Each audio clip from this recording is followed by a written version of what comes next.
to reach, beyond the darkness, beyond the grave, to an unexplored dimension, as we travel to the mysterious realm of ghosts. Journey with us into the world of ghost stories.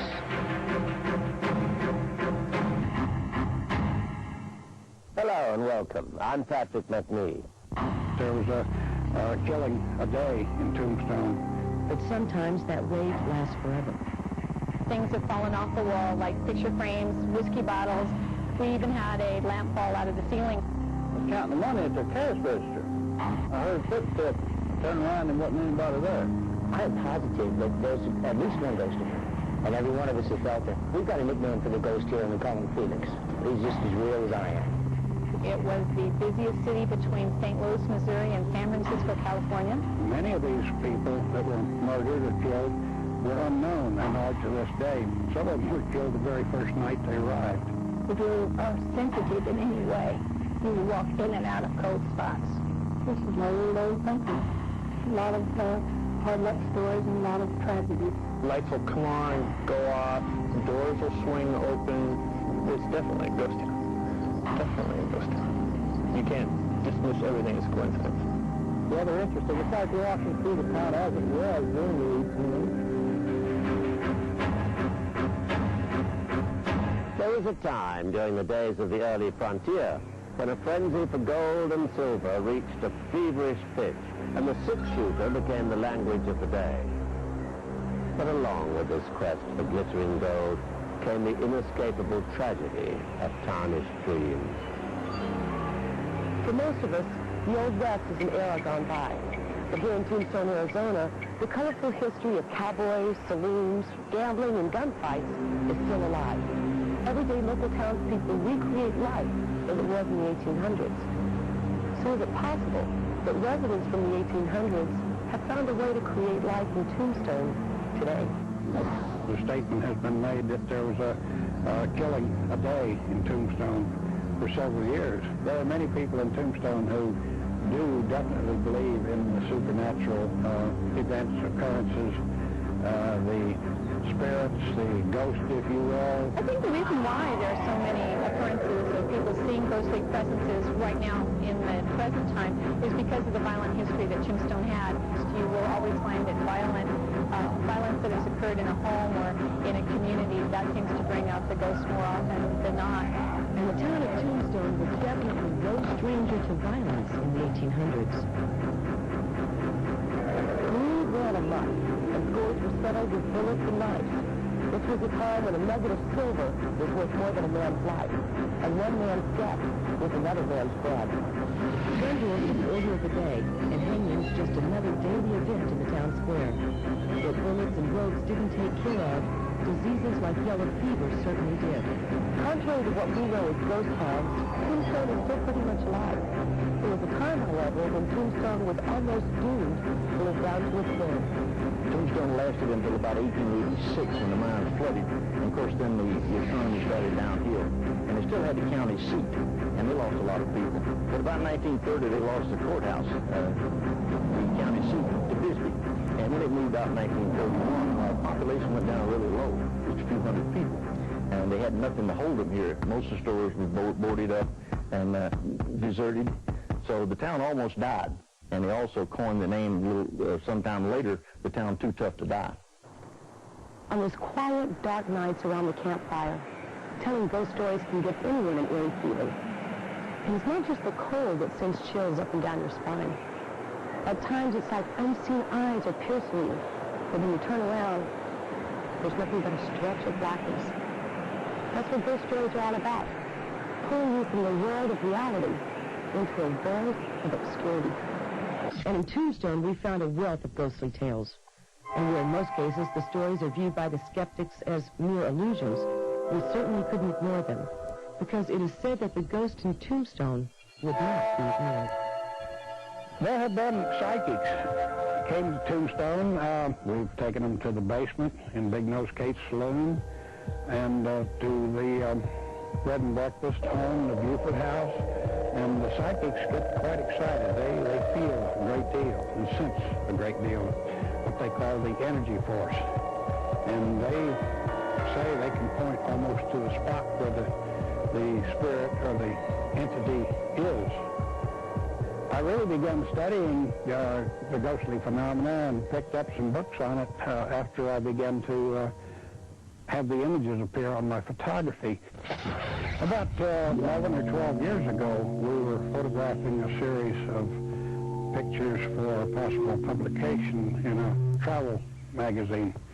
And when the transparencies returned, we discovered that one of them had a figure in it that neither my wife and I had seen at the time, being the only ones on location. And the unusual thing about it was that there was no head to the figure.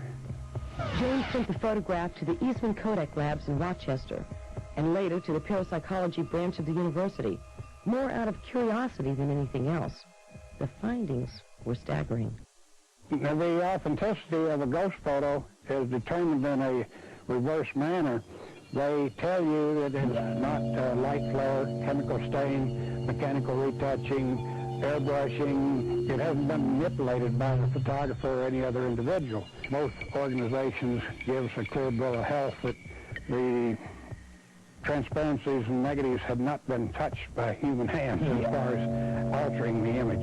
And if they rule out every possible known method of creating such a picture, it leaves you with one conclusion, that it must truly be a ghost picture. I've never had an opinion. I believe that there are such things that we as humans aren't aware of or don't realize.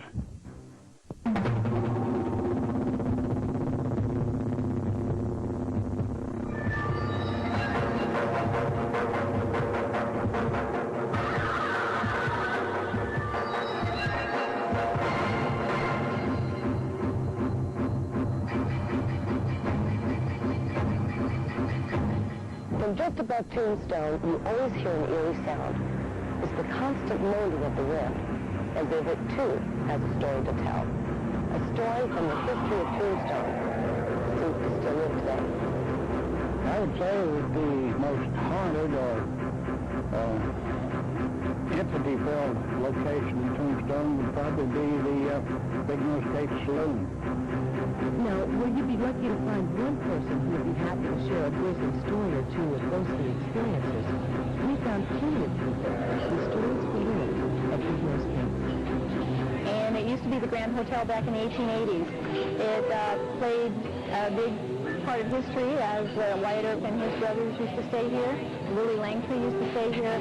All the McLowrys who were involved in the OK Corral gunfight were also very much guest here, as well as Big Nose Kate, who was Katie Elder. Her original name was Catherine Harrony, and she was Austrian royalty. And she was Doc Holliday's girlfriend back in the 1880s. Today, those who frequent Big Nose Gates are very familiar with the constant visits from the very people who roam these streets over a century ago. The bartenders claim that things have fallen off the wall, like picture frames, whiskey bottles. We even had a lamp fall out of the ceiling at one point in time. Well, I was working in here one night, and I was alone. I had closed up, and I was counting the money at the cash register. And the door was locked, and I was the only one in, and I heard footsteps just as plain as day on the dance floor behind me. Turned around and wasn't anybody there. I said, all right, Mr. Ghost, if you'll just wait till I get through counting this money, I'll get out of here and let you have this place. And I'm not saying I believe in ghosts now, but I know I heard the footsteps, and I was the only one in the place. Just as plain as day, I heard footsteps. And a Jerry's experience is a gentle reminder of Tombstone's cryptic past. Michael's experience wavers on the edge of calamity. I worked here maybe 3 weeks, and the first thing happened to me, about 3 weeks. And I was downstairs, and I was just climbing up a rope is what I was doing, and the rope inexplicably just gave way, and I landed on my back on the concrete. I have heard at 3 o'clock in the morning, been the only one in here at 3 o'clock in the morning, heard people run across this door. And I come up there and there was nobody there. The door was locked. There was no one there. I was back in the kitchen, and there's just a flat top refrigerator with no lip on it. I mean, with a lip on the end of it, so nothing can slide off. And this plane came off that one day and just came off that and just sailed across the room. No reason. There was no wind. The doors were closed. There was, there's no scientific explanation for it. So I got to believe it was something other than scientific. It has to be supernatural. I don't know. Another incident, there was a bartender worked here, and he walked by to go watch the door, and he was the only one in here. Seen a cowboy in a duster leaning up against the bar. And he said, "You don't have to leave. I'm closing up." When he got the door, he realized that he was the only one in there. He turned back and looked and went across the street and called the manager and told him, "You can go out the big man's face up. I'm not going back over there." He hadn't been back. I watched a girl, a bartender here that I bartended with, walk down this bar by herself, nobody around her, and she went, "Ooh," like somebody pushed her in the back. I watched this. He did. We've got a nickname for the ghost here in the couple of weeks. And it's real. He's just as real as I am. I'm positive that there's at least one ghost here. I'm positive. There's no doubt in my mind. He's here. And every one of us has felt him. He's messed with the waitresses. He's elevated drinks up off the little trailer hole. I mean, they didn't trip over anybody, didn't dump them anybody. They come up and hit them in the chest. They'll come up and hit somebody in the face. That's happened several times in here.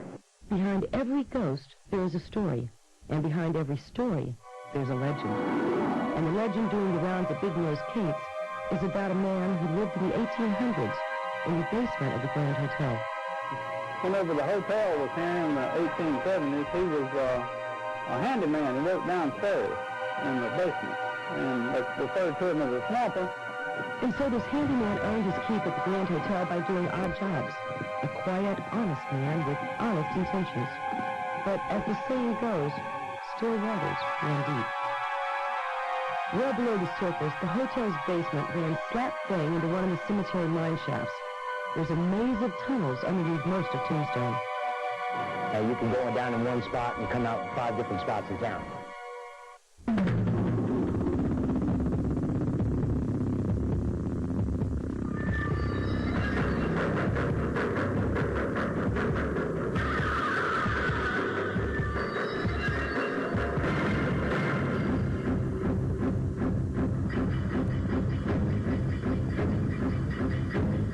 Here in the secret domain where the swampers spent painstaking hours over a number of years tunneling an entrance into one of the mine shafts. When the dig was complete, the swamper had access to all the silver he wanted. So the story goes that somewhere in the basement of the hotel is this heap of silver nuggets hoarded in a secret nook. And now, in his afterlife, the swamper safeguards his fortune. We excavated this hole right here for this for the new basement bar we're going to build down there. I was there from the start to the finish, and I dug all this hole and stuff, and things just kept happening, and things kept happening, and things kept happening. The machinery would break down, somebody would fall and get hurt. I fell and got hurt. Something would always happen. There was always something in the mix. What I believe is he didn't want us digging in there trying to find his treasure. I believe he was hiding something down in there. We've had employees that have had to access the downstairs basement stairs, and they've actually felt their ankle being grabbed on the 2nd or 3rd step from the bottom. I never have been a big believer in the supernatural at all. I believe that. You have to make me a believer. I got to see it. And I have felt, the goosebumps have come up. I felt icy winds in here, Just an icy wind in the middle of a 100-degree day. Now, come on. Explain that to me. We didn't have to go too far from Big Nose Kate's to get another chill down the spine. And this time, love, jealousy, and rage add to an inconsolable gloom that hovers over the Buford house. In the upstairs hall, it is like a man with cowboy boots on, and he's walking the hall back and forth, and it's like it's on a hardwood floor. The only problem there is that it's carpet, not hardwood. Who hasn't experienced a moment of madness in a love affair? But sometimes that rage spirals uncontrollably toward disaster and even death. The only problem is what seems to be the only solution at the time. More often than not, it stings the heartache. And in some cases, it's a heartache that lasts forever. There was a young lady named Cleopatra Edmonds who dated a young man by the name of Miller who lived in this house.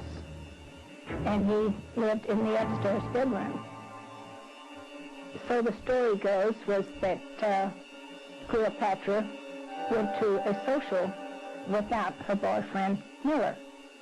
And when he found out about it, he went across the street to a house across the street, and she was on the front porch, and he shot her.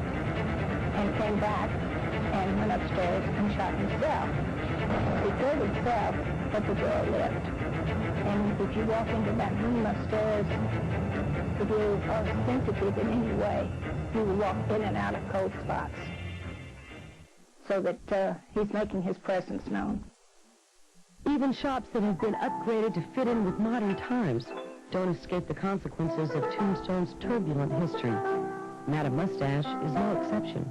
There have been several incidences where, from time to time, hats have been knocked off.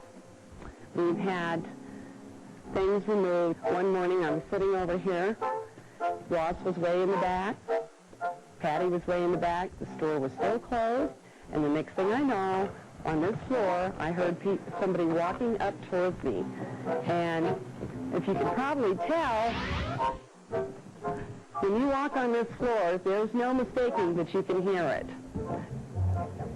Okay, this was originally the vacant lot and livery stable for the Grand Hotel before the Grand Hotel was destroyed partially by fire. When we start moving stuff around over in here, we notice that the ghost gets real active. And there's some speculation on our part if he was not perhaps somebody that worked at the livery stable or vacant lot that got killed. And this was not a peaceful town back in the 1880s. It was a very, very robust town full of a lot of crime. There were 110 bars at one time up and down the street. It was the busiest city between St. Louis, Missouri, and San Francisco, California, which a lot of people didn't realize how busy this city was. The OK Corral, better known for one of the West's most infamous gun battles between the Clintons and the Earps, a textbook example of the violence and bloodshed that ruled the day. And it's here in the OK Corral where the area lends itself to an air of uneasiness. Yet there were any spirits here, and none of them have reason to be friendly. Well, we had a psychic come down, and she didn't like the area at all over in there. She said there's lots of entities over there. Families, Indians, everything. This is an old country. And a lot of hard luck stories and a lot of tragedies. Sad. It's a sad place.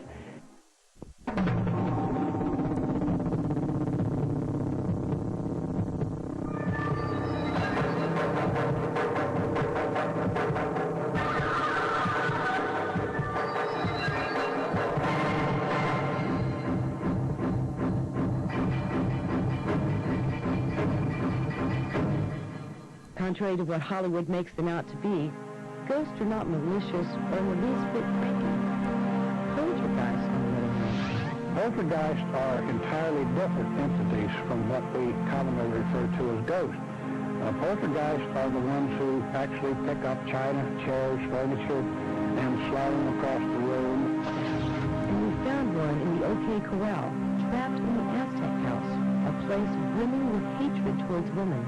I refuse to go back in there. It does not like women. Women have no place in that building. Gabriel Brett has lived in Tombstone for the past 40 years and is no stranger to the town's spiritual energies. When I first came here, I went over to the Aztec house with a realtor, and I intended to buy it because I thought it would be a good place for my antique doll museum, which I intended to open. When I went in the hall. This is in '66, and there was a terrible pressure and a terrible odor, very, very cold. And this was in July, and it was 103 outside. So I said right then to the realtor, I don't want this place, and I turned around and I left. Then in '70, the place had been sold to a pair of friends of mine, two gentlemen. They opened an antique house over there, and had a little apartment in the back. So the whole thing was a lovely place. So when they went to California, they wanted me to stay over there at night to guard the place. I don't know what, I had a little torpedo. I don't know what they thought I could do, but I'm sure I would have done something had something happened. Gabriel agreed, although reluctant. And off of this small room was a small bathroom. That I could stay up front and not have to go in the rest of the house, which I refused to do. But in the meantime, they had taken all of the fixtures out of the bathroom. I had to go back if I wanted to use the bathroom all the way to the back. You know, have you ever walked in where there's a terrible draft of wind and it just almost blows your breath back in? That's the way you feel. You couldn't progress. And I felt like something kept rushing me. It was pushing past me. When I went up and would go back into that, I heard rustling, I was just like I was being pushed and pulled. And I got as far as the bedroom door, and then I thought, I don't need this. So I did not use the bathroom. I did not use that bathroom. That was the first night. The following nights, the situation became progressively worse. Well, I had the same experience. It was cold, and my dog was frightened. He was frightened. He was in terrible shape, worse than I was. And I thought, well, this is just ridiculous. And all I heard all night, just noises. And I took a sleeping pill. I should have given one to my dog. He was the one that was traumatized. he had a dreadful time, poor little thing.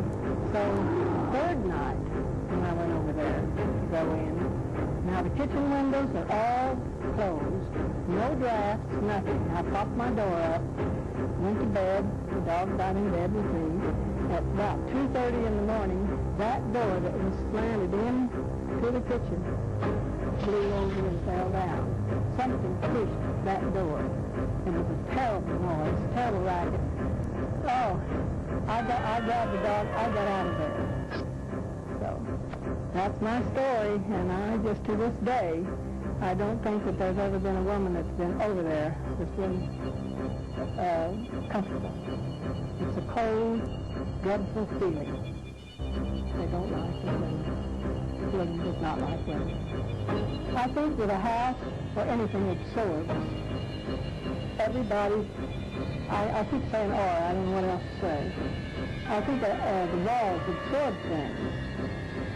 And I think that this house has just seen so much and has so much history in it that it's just full. It's just full.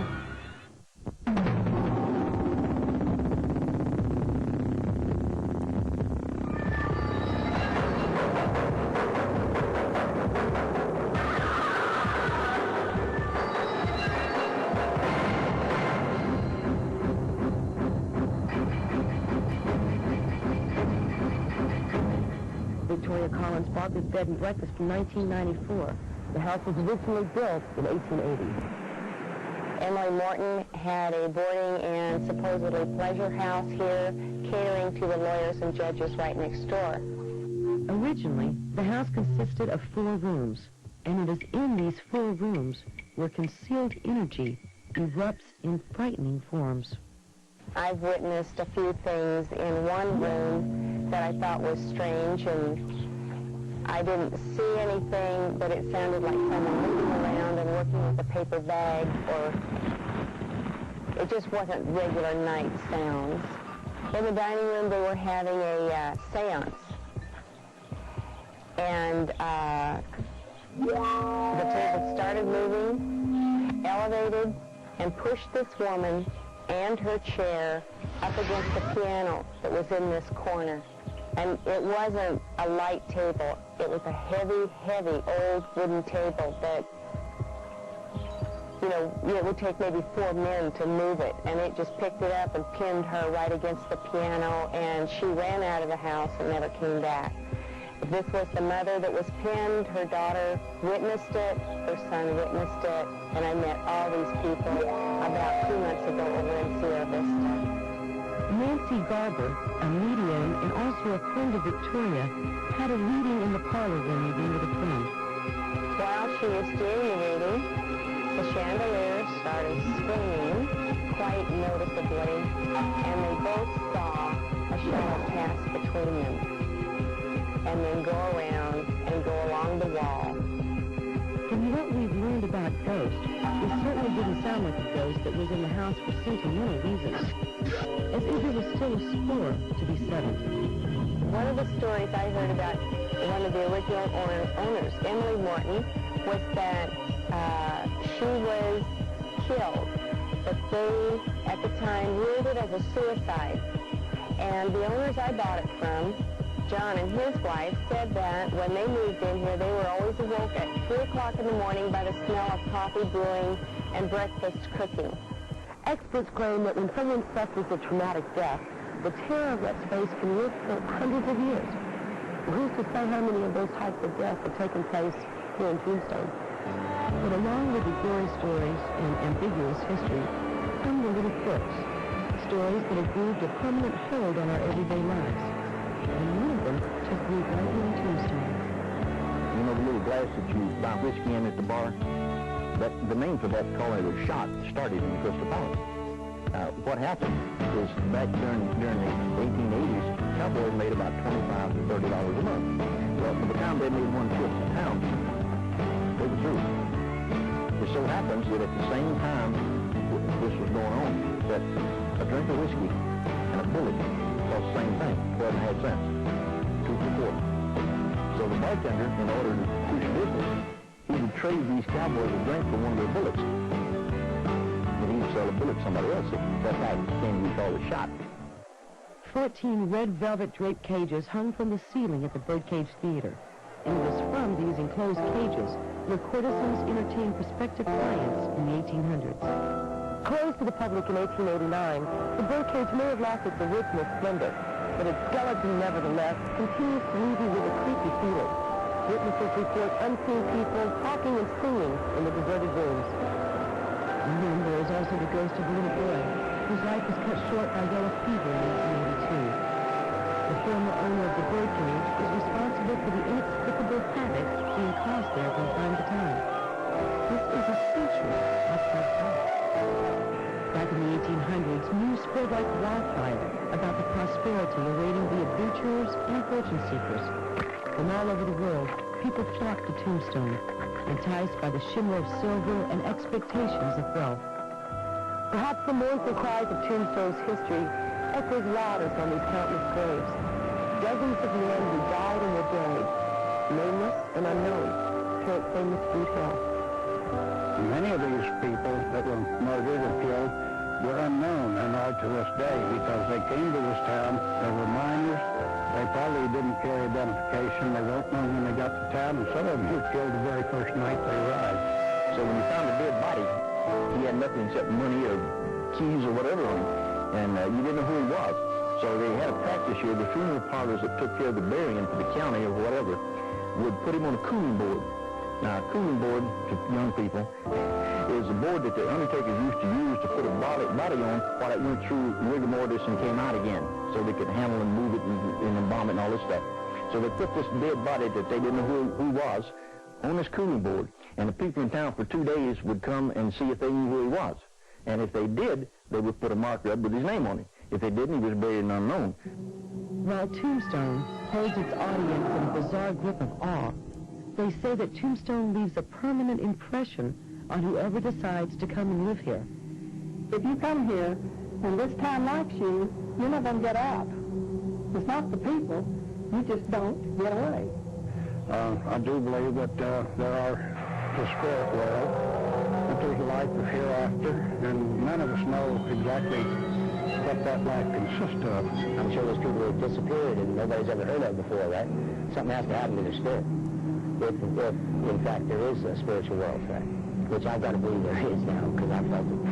I would say that I definitely think that there is something that hovers over this town.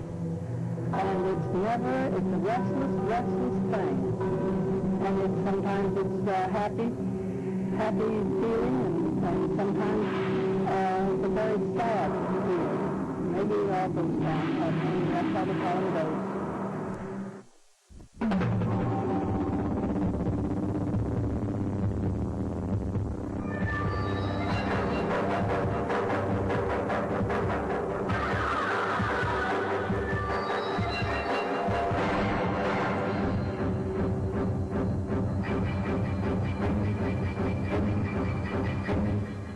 During the boom years, the town of Calico had a population of about 1,200 people, with the mining district having a population of a little over 5,000 people. In the Mojave Desert, the heat and the silence can be overwhelming. And for long stretches of time, the only noticeable movement is the faint stirring of the tumbleweed, rambling on to some unknown destination. Now, Calico is a very uproaring town because the entire main street of Calico is only about a quarter of a mile long, but on that street there was about 22 saloons during the boom years. In the middle of the desert lies another ghost town, Calico, they call it. And in its heyday, this was another town where the desire for silver overruled the scorching sun, freezing nights, and horrible living conditions. Between 1881 and 1907, they mined about $86 million worth of silver out of these mountains. I don't really know a whole lot about, ghost phenomena and that kind of thing, but one theory along those lines is that people who had hard lives or died, violent or unnecessary deaths, they end up being trapped on this level. And between the outbreak of cholera, the miserable conditions in the mines, and the fierce competition between fortune seekers, this theory was certainly tested out. The mining town of Calico had more than their share of unnecessary deaths. I always feel like there's something else here. At nighttime, everything's locked up. There's no traffic up there, really. And yet lights will come on and go off. Doors will swing open.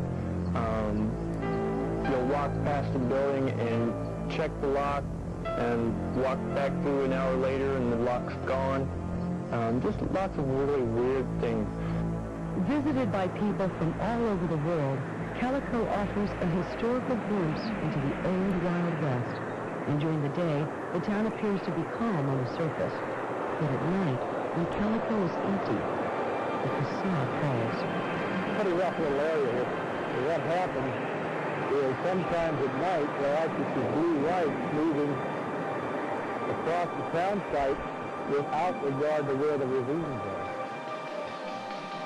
So how can anyone walk through the town with a light and not go up and down with the camera? But basically the lights seem to be floating, and if you try to follow them, they cross a ravine in such a way that you can't follow. If you look right behind this is, just down the hill there, you'll find what's left of the old Spanish Trail, Mormon Trail, among many others. And those trails were used, as far back as maybe 50,000 years ago. Man has been going through this area almost continuously during that period. There's been many things that happened here, a lot of history. There's definitely a ghost town. Definitely a ghost town. Too many strange things that, you can't dismiss everything as coincidence. Okay, an interesting thing happened here in this building in 1992. A couple of our guests came up, and during the week, we don't usually have a school mom here within the building. So that day, they found the door open, walked into the building, and heard the phone. They found a woman sitting in there who claimed to have been the last school teacher here at Calico. Well, they talked to her for about 45 minutes. Took some photographs with her, took them home, had them developed. The only problem is when they had the photographs developed, they found that where the teacher was supposed to be, there was only a blank space. Now this is interesting because the last school teacher here at Calico, his name was Margaret J. Olivier. And she died in 1932, and of her own request, she was buried here in the Calico Cemetery, which is just below the town. So she was up here in 1992. She was probably just visiting. It's only a short walk from the cemetery to the school. Several times after this place has been closed down for the night, the doors are rattled, the locks are moved. They've gone in the next day, and they'll find that some of the costumes have been moved around on the rack. Now here in the Calicage Playhouse here at Calico, we've had a couple strange things take place. One time, during one of the performances, one of the girls was supposed to, one of the women actors was supposed to go backstage and light a candle. Well, when she got backstage, she found that the candle had already been lit. Well, she brought the candle forward and did finish the performance. But she asked the other actors who had lit the candle. They all denied that they had lit the candle.